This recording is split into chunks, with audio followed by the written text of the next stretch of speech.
Bismillahirrahmanirrahim, alhamdulillah, wassalatu wassalamu ala rasulillah, wa ala alihi wa sahbihi wa man ittaba hudah.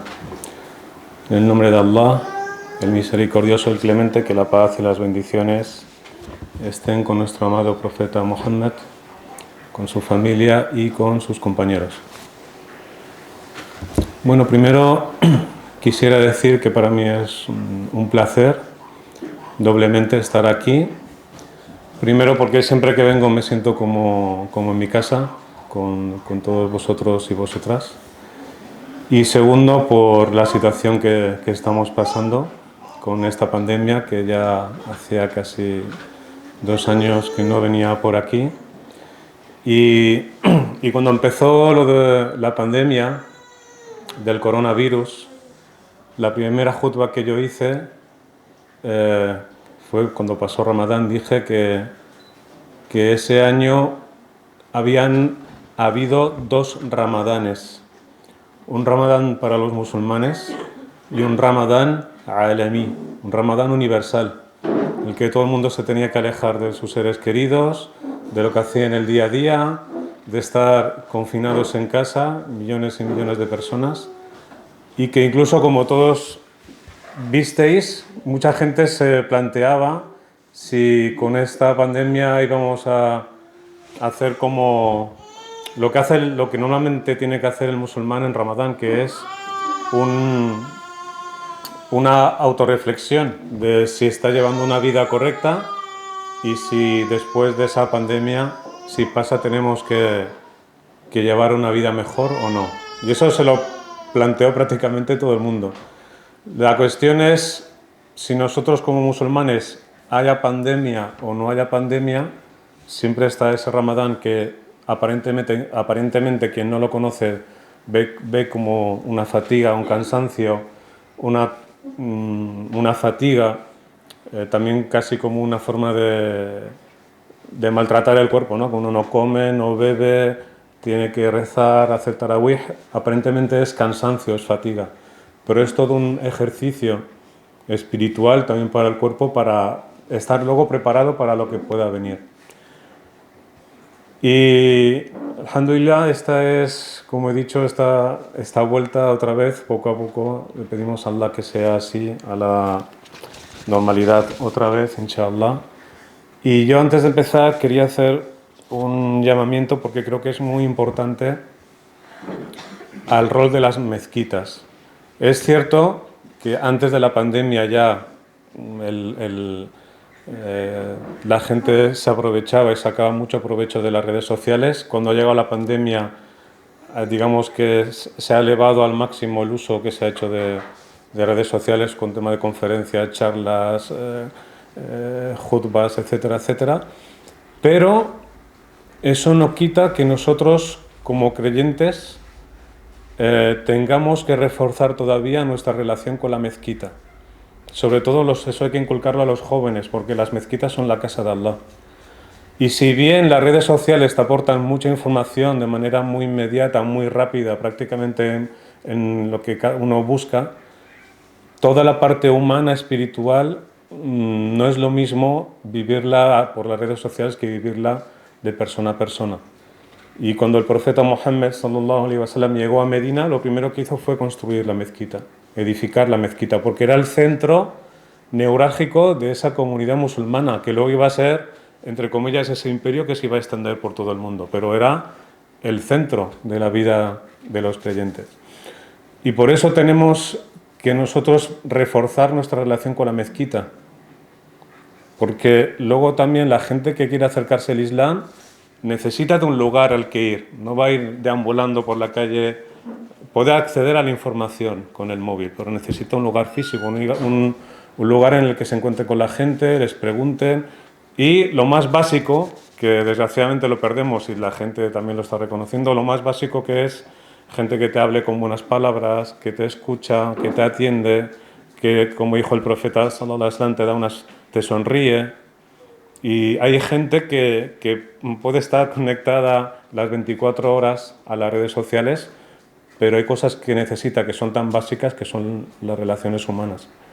Y nosotros, no solo desde las relaciones humanas, sino todas las cualidades a las que el Islam nos llama, que es la misericordia, la clemencia, el estar atento a los demás, el ayudar, el altruismo, etcétera, etcétera. Y eso tiene que ser la mezquita, no para todos, hombres, mujeres, mayores, pequeños, musulmanes y no musulmanes, porque al final también cuando venía la gente a la mezquita en época del profeta, la pasa con él, no eran solo musulmanes, venía todo el mundo a la mezquita. Y mucha gente venía a la mezquita y hacía la shahada allí en la mezquita. Cuando, entre otras cosas, veían los modales, el carácter de los musulmanes. Entonces yo hago ese llamamiento para que reforcemos nuestra relación con la mezquita, porque es la casa de Allah, no es el centro de fulano, de fulana, del que es, no, es la casa de Allah, como ha citado en el hadith la hermana Aisha, cuando la gente, esos creyentes, se reúnen en una casa de las casas de Allah y recuerdan a Allah, recitan el Corán y los ángeles les cubren con sus alas por lo que están haciendo y luego transmiten a Allah. Eso es lo que hacen. Bien, pues yo voy a hablar de la parte histórica que tiene que ver sobre todo con el profeta Abraham, Ibrahim, alayhi salam, la paz sea con él, y con su hijo Ismail, y también voy a citar la historia de su madre, Hajar, o en castellano, como se le suele citar, Agar. Y voy a tratar 3 puntos. ¿Cómo entra Hajar, alayhi salam, cómo entra Agar en la vida de Abraham? Luego voy a citar también cuando Allah ordena llevar a su mujer Agar, Hajar, y a su hijo Ismael a Meca. Y luego la tercer punto va a ser el archiconocido acontecimiento de cuando Allah pide a Abraham, a través de un sueño, que sacrifique a su hijo Ismael. Bien, pues primero en el Islam hay historias de los profetas que son las más conocidas, y luego en el hadith también tenemos historias que nos hablan bien de los profetas y a veces de otras comunidades de creyentes, pero que no tenían que ver exactamente con profetas, como por ejemplo en el Corán la historia de los jóvenes de la caverna, la gente del foso, etc. E incluso encontramos hadices que nos cuentan a veces el principio o el final de una historia que viene en el Corán. Y este es el caso. Sabemos cómo Abraham se fue por orden de Allah a Meca y dejó ya a su mujer Agar y a su hijo Ismael, pero la historia de cómo entró Hajar, en la vida de Abraham la tenemos en un hadith. Y es un hadith sahih en el que se cuenta que en una ocasión, en el lugar que residían o en el que habitaban Abraham y su mujer Sara, en aquel lugar había un rey, vamos a decir, bastante tirano, ¿no? Entonces, cuando ellos llegaron a ese lugar para habitar, según nos cuenta el hadith, la mujer Sara, la mujer de Ibrahim alayhi salam, era muy bella. Y gente de ese lugar, emisarios del rey, gente que trabajaba con el rey, fue a avisarle, fue a informarle, decir, aquí ha venido un hombre con una mujer y esta mujer es muy guapa. Entonces ya nos está hablando el hadith de qué tipo de persona era aquel rey. Entonces, ¿qué hizo? Lo primero que hizo este rey, o este gobernador, fue llamar a Abraham a su presencia. Le llamó y hizo que se presentase allí. Entonces, cuando se presentó allí, no le preguntó por él, le preguntó por su mujer, por esa mujer que había llegado a sus oídos, ¿no? Le dijo, esa mujer que está contigo, ¿qué es tuyo? Entonces, como dice el hadith, Abraham tuvo que no mentir, pero buscar un subterfugio para evitar los problemas, ¿no? Dijo, es mi hermana.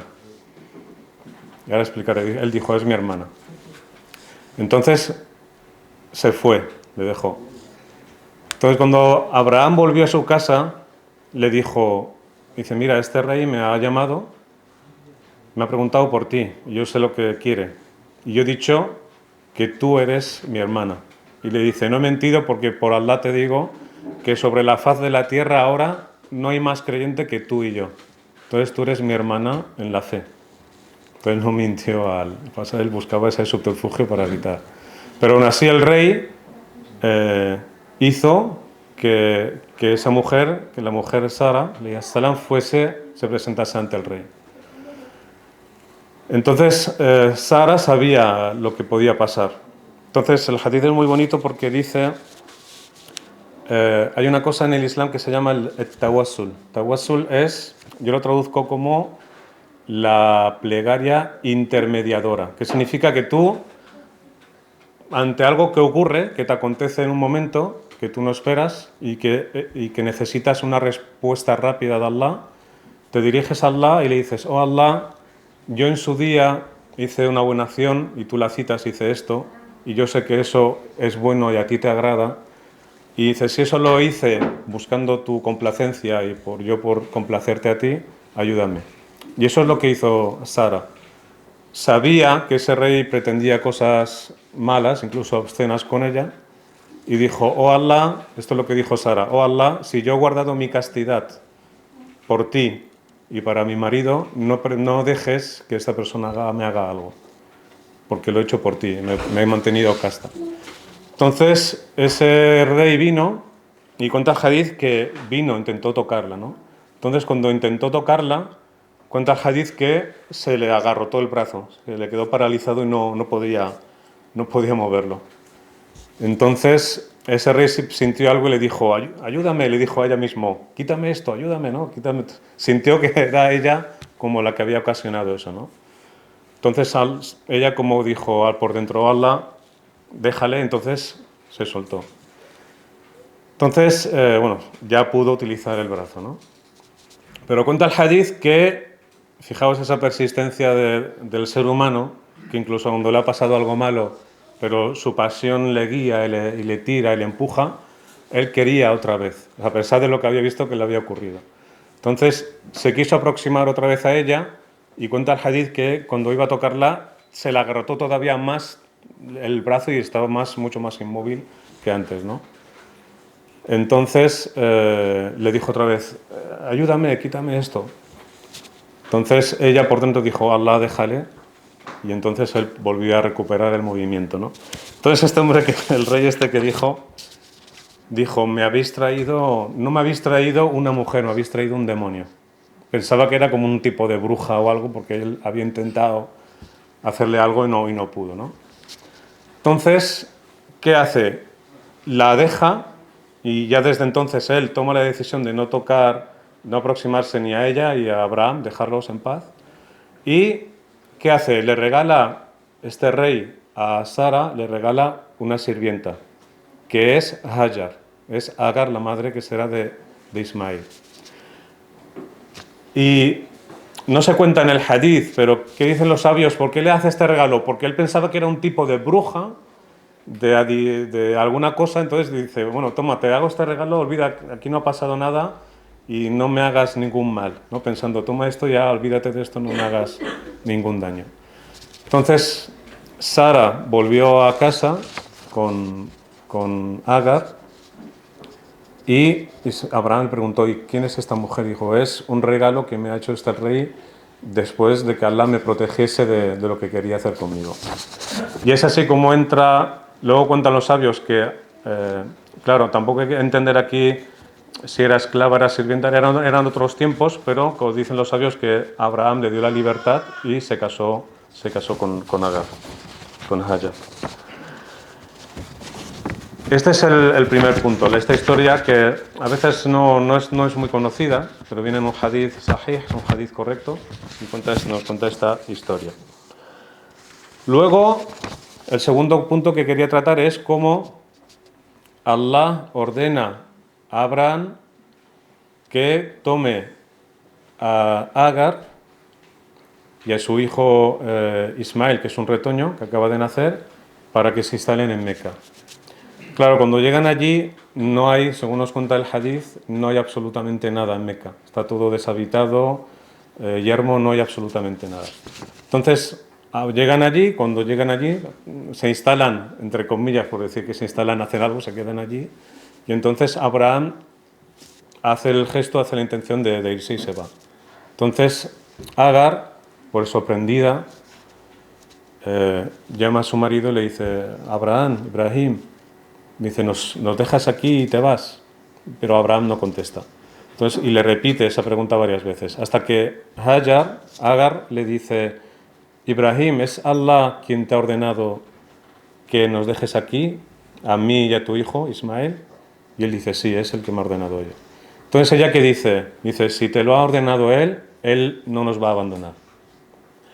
Entonces Abraham se va y ¿qué pasa? Que Ismael es un retoño, es un pequeño bebé y allí no hay absolutamente nada. Entonces es cuando se cuenta la historia, entre ellos, por ejemplo, lo encontramos en Ibn Kathir, cómo cuenta la historia de los relatos de cómo Ismael empieza a llorar, porque necesita con qué alimentarse, y Agar es la que empieza a buscar pues algo, lo que sea, porque no hay absolutamente nada con lo que alimentarse ella y alimentar a su hijo.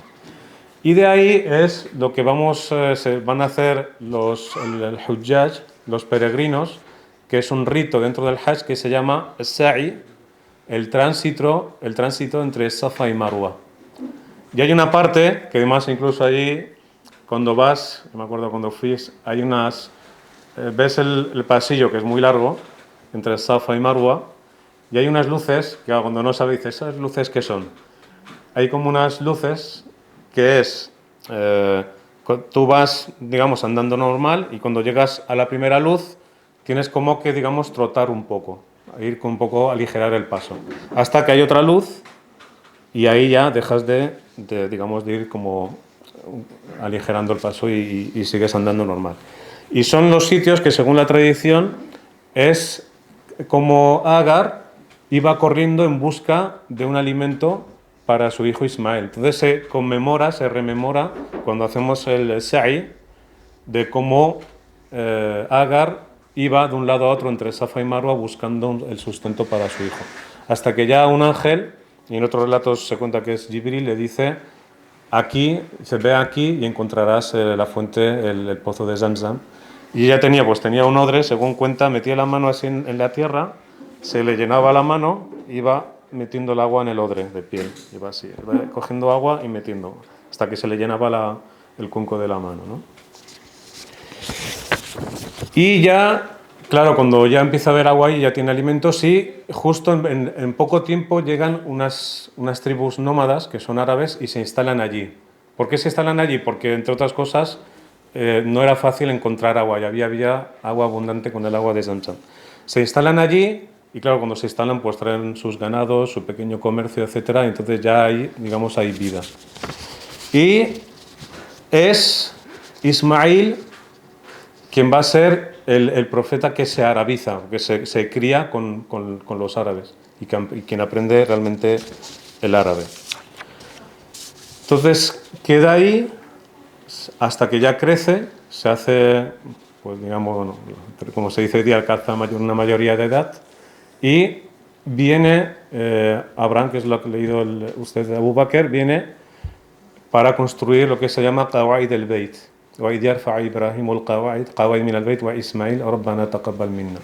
Cuando Abraham e Ismael levantaron los cimientos de la casa, el Qawaid, que se refiere a la Kaaba.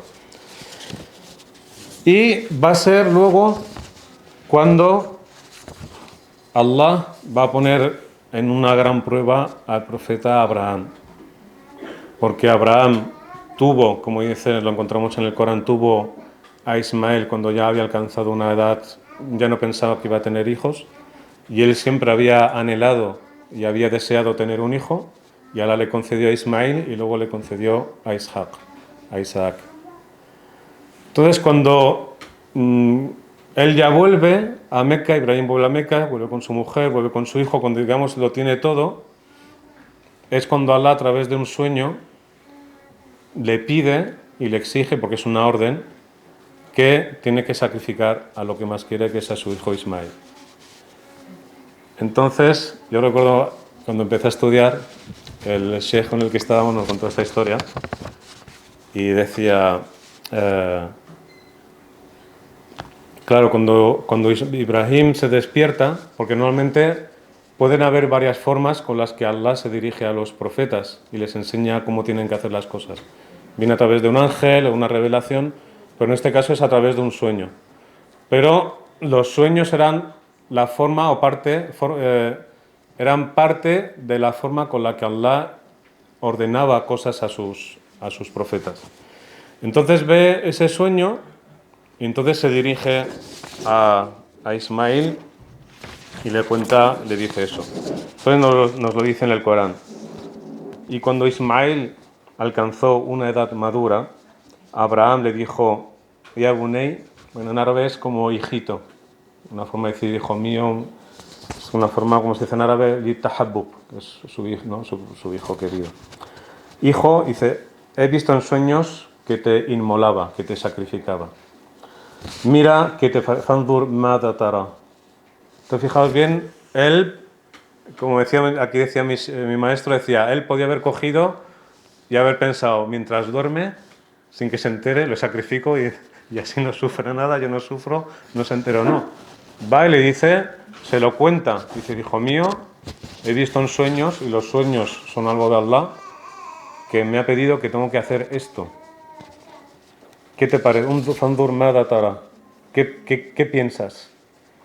Y aquí hay muchas enseñanzas de cómo hay que consultar y tratar las cosas con los hijos. Incluso esas cosas que él dice, no, él es un profeta, Allah lo ha ordenado, no tiene que preguntar, no tiene que hacer nada y no tiene que ir preguntando, ni consultando, ni qué te parece, no, se acabó, Allah lo ha dicho y ya está. No, es una forma con la que Allah nos enseña indirectamente en el Corán de que cómo hay que enseñar las cosas a los hijos, cómo hay que tratarlas. Que dice, Fanzur, Mada Tara, que mira a ver, ¿qué te parece? ¿Qué piensas de esto? Entonces Ismael, también como había crecido en la fe y se había educado en esa creencia pura y firme, ¿qué le dice? Ismael contestó, Qal, Ya abati, if'al ma tu'mar.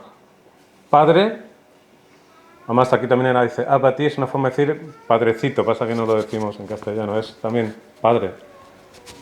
Haz lo que se te ordena. Fijaos, eso también, cuando uno tiene hijos y van creciendo, una de las ni'am, de las grandes dones que te da Allah es cuando tus hijos alcanzan ya una edad madura y ellos son quienes te aconsejan a ti en el bien. Eso es de los mayores regalos que Allah le puede conceder a un padre o una madre. Que cuando sean mayores te dice, papá, cuidado. O mamá, esto no es así. Que al principio puede decir, el nafs que te dice, a mí me vas a decir tú. No, pero si lo miramos bien, ¿qué decir? Subhanallah, alhamdulillah, que Allah me ha dado, porque podría ser al revés, es decir, haces algo mal y tu hijo no te dice nada o te dice, sí, yo también. No, haces algo mal, te dice, no, papá, esto no. O mamá, ¿no me has dicho siempre esto? Ahora ¿qué pasa? Entonces, uno de los grandes regalos que Allah te puede conceder como padre o como madre es que tu hijo, una vez llegada a esa edad madura, a esa edad ya de madurez, te digan y te aconsejen también. Entonces, fijaos bien, Ibrahim le dice, ¿qué te parece? ¿Qué piensas? Y Ismael, que podría haber dicho, te voy a denunciar. Como intentes algo conmigo, en aquella época, claro, no había, dice, me escapo, se escapa y dice, sí, mañana a las 10, después de desayunar, y se escapa y se va corriendo y no dice nada. No, pero le dice, padre, haz lo que se te ordena. Ya abati if'al ma tu'mar. Haz lo que se te ordena. Y luego dice, Satajiduni, me encontrarás, si Allah quiere, que yo seré de los pacientes. No me toca otra que ser paciente. Allah te lo ha ordenado, tawakkal a Allah, nos encomendamos en Allah y yo intentaré no escaparme, no quitar, pero hay que hacerlo. Tú, a ti te va a tocar y yo más porque lo voy a recibir. Entonces, satajiduni inshallah min as-sabirin. Yo, si Allah quiere, seré de los pacientes. Y entonces, fijaos bien, es una prueba para los dos, para Abraham, para Ismael también. Entonces uno dice también como Allah. Luego se cuenta también en las narraciones que también se van a dar desde los ritos de Manasik el-Hajj, de los ritos del Hajj, que es Rami el-Jamarat, cuando se lanzan las pequeñas... Bueno, es que me estoy riendo cuando yo hice el Hajj, que normalmente se cogen lo que se llama en castellano son chinas, son piedras muy pequeñitas, casi como garbanzo, máximo como un garbanzo, ¿no? Entonces tú vas recogiendo esas piedrecitas, las guardas, cuando vas allí las lanzas, ¿no? Al primero, al segundo, al tercero. Entonces dices, Bismillah, vas tirando, ¿no? Yo me acuerdo cuando fui, yo es que estaba mirando la piedra esta, el monolito, y yo a veces veía una chancla, un trozo de cartón, no sé qué. Y digo, la gente allí se emociona porque es es simbólico de lanzar y maldecir al Shaitán. Entonces yo, si pudiera tiraría una roca o... Entonces veías que dice, no, que la gente a veces no... Lo que decía la hermana Aisha, hay que aprender las cosas como son. Por mucho que tires, al final no matas al Shaitán. Es un acto simbólico. Entonces se cuentan en narraciones también, que han contado los historiadores, que cuando Abraham contó a su hijo Ismael lo que iban a hacer, Abraham vino a Ismael, el Shaitán vino a Ismael y le tentó. Le dijo, ¿has visto el Dios que tiene tu padre? Que después de que te ha concedido a ti, te concedió a tu padre que tanto te anhelaba, etcétera, ahora le pide que te sacrifique. ¿Ese es un Dios? Entonces Ismael le maldijo y empezó a tirarle cosas, ¿no? A apedrearle. Entonces luego fue a Agar, a Hajar. Le dijo, ¿has visto el Dios que adora a tu marido? Y que pide que ahora tiene que sacrificar a tu hijo, el que más quieres, etcétera, etcétera. Ese es un Dios. Entonces también Agar también cogió piedras y la apedreó y le maldijo. Y luego fue a Abraham. Y Abraham le dijo, ¿este es el Dios que tú adoras? Que tanto amas, que tanto quieres, que cuando ya te ha dado lo que más anhelabas y querías, ahora tienes que sacrificarlo. Entonces Abraham también le maldijo y le apedreó. Y eso es lo que se hace simbólicamente, lo que se llama Rami el-Jamarat, que ahora, bueno, como hay tanta gente, lo han edificado, es muy grande. Entonces tú vas allí y se tiran en cada monolito, el primer día se tira al último monolito, se tiran 7 y luego ya los 2 días siguientes es a cada uno de los 3, 7 piedrecitas en cada uno. Entonces se tira, ¿no? Y ese es un acto simbólico de... Los sabios aquí han hablado de decir, cuando lancemos ese lanzamiento, por eso se llama Rami, que es lanzar, es una forma de renovar nuestro pacto con Allah y renovar nuestro alejamiento y de maldecir al demonio, de que nosotros, al igual que hizo Abraham y su familia, no vamos a seguir las insinuaciones del demonio y que le maldecimos también. Entonces es un acto simbólico que no hay que tirar chanclas, ni cartones, ni nada. Son pequeñas piedrecitas que uno encuentra. Entonces luego ya nos habla el Corán del momento en el que ya Abraham ya había tomado esa decisión, Ismael se había cargado de valor y de paciencia para someterse, y dice el Corán, y cuando ya se habían sometido, falamma aslama, dice en el Corán, y cuando ya se habían sometido los dos y había puesto Abraham a Ismael contra el suelo, le llamamos. Fue en ese momento. Entonces, ¿qué ocurre? Que realmente eso no era una prueba. Realmente Allah no quería que Abraham sacrificase a su hijo Ismael. Quería ver si realmente existía en su corazón, en su interior, esa voluntad real de incluso llevar a cabo esa petición que le había pedido su Señor de sacrificar lo que más quería, que era su hijo. Entonces, cuando Allah vio que realmente él lo iba a hacer, tenía esa voluntad de decir, si Allah me lo pide, yo voy a sacrificar a mi hijo. Entonces es cuando dice el Corán, le llamamos, oh ya Ibrahim, oh Abraham, has realizado el sueño. Es decir, lo que este era el fin. O sea, el fin, el objetivo no es que tú sacrificases a tu hijo, sino que realmente tú mostrases esa voluntad llena de amor y de sometimiento a Allah, que incluso si él te pedía sacrificar a tu hijo, tú lo ibas a hacer. Entonces, cuando ya había tomado esa decisión, ya había pasado la prueba, no tenía que hacer más. Entonces, se escuchó ese llamado y dijo, oh Abraham, has realizado el sueño. Así es como retribuimos el muhsinin, que se puede traducir los bienhechores, los que obran con la excelencia, etcétera, etcétera. Y luego, ¿qué dice el Corán? Sí, esta era la prueba manifiesta. Y es verdad, es cuando uno mira, Allah nos ha enseñado en el Corán que todos los seres humanos estamos en este mundo para ser probados. Y luego, como dice un hadith del profeta, la paz sea con él, los que más son probados, y esta es la prueba del Corán, quienes más son probados, ashaddun nasi bala'an al-anbiya, thumma al-amthal fal-amthal. Y en otro hadith, thumma al-aslah fal-aslah. Dice un hadith que es muy profundo. Las personas que son probadas con pruebas, con las peores pruebas, son los profetas. Y luego dice, Thumma al-amthal fal-amthal. Luego, ¿quién le sigue en la fe? Y luego dice el hadith, y toda persona es probada según su fe. Si tiene una fe fuerte, será probada según ese nivel de fe. Y si tiene un nivel de fe bajo, también es probado. Pero todo el mundo es probado. ¿Tienes una fe alta o baja? Entonces, ¿por qué Allah prueba o pone a prueba a los profetas? Porque ellos son quienes tienen que enseñar la aqida, la creencia, no solo de palabra, sino con sus obras. Entonces, cuando tú hablas de someterse a Allah, de confiar en Allah, de tener certidumbre en Allah, no vale solo esto. Hay que hacerlo.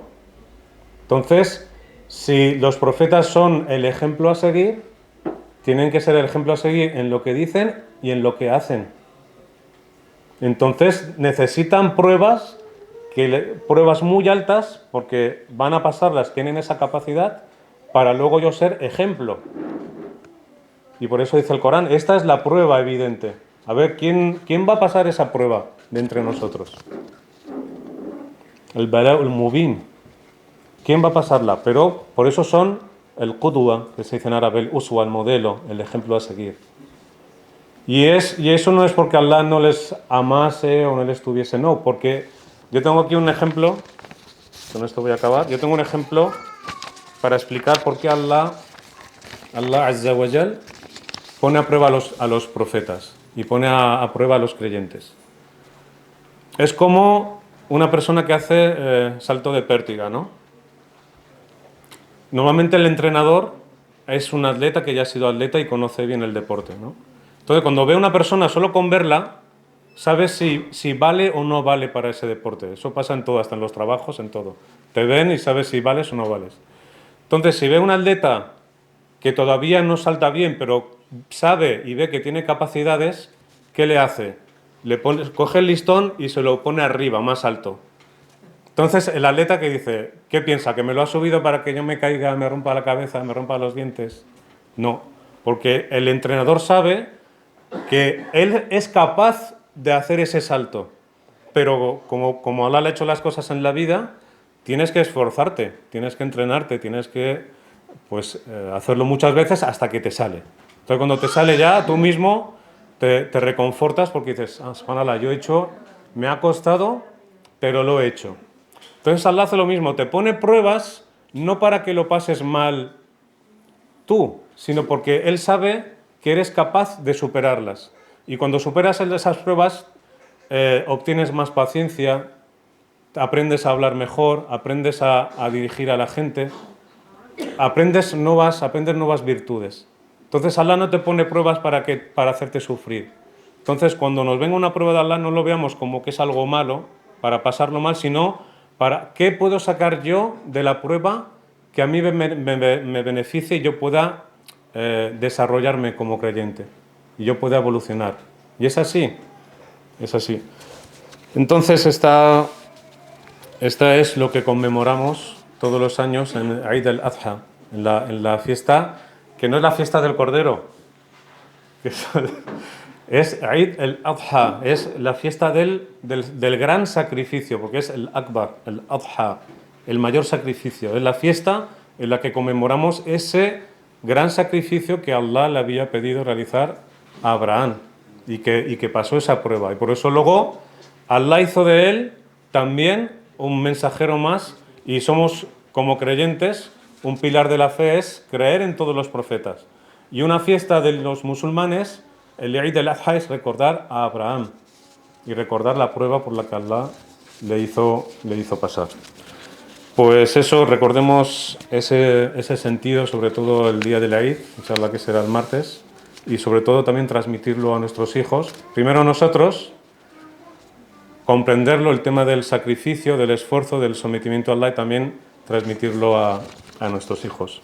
Pues le pedimos a Allah que nos ayude en nuestra vida, que nos ayude como creyentes, que nos haga salir de esta pandemia sanos y salvos y que saquemos lo mejor de nosotros a través de ella, inshallah. سبحانك اللهم وبحمدك نشهد أن لا إله إلا أنت نستغفرك ونتوب إليك. بارك الله فيكم.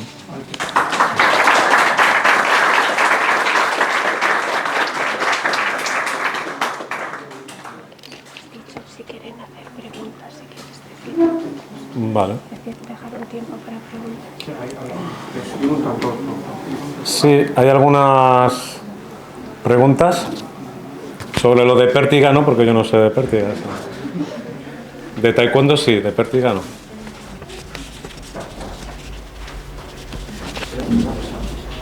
Sobre el sacrificio del cordero, ¿tiene que ser un cordero o puede ser otro animal?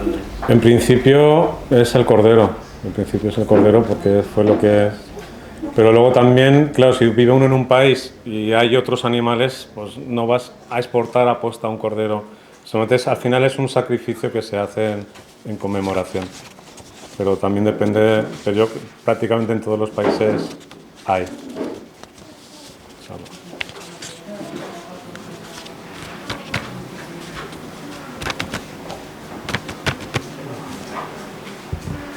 Pues nada más.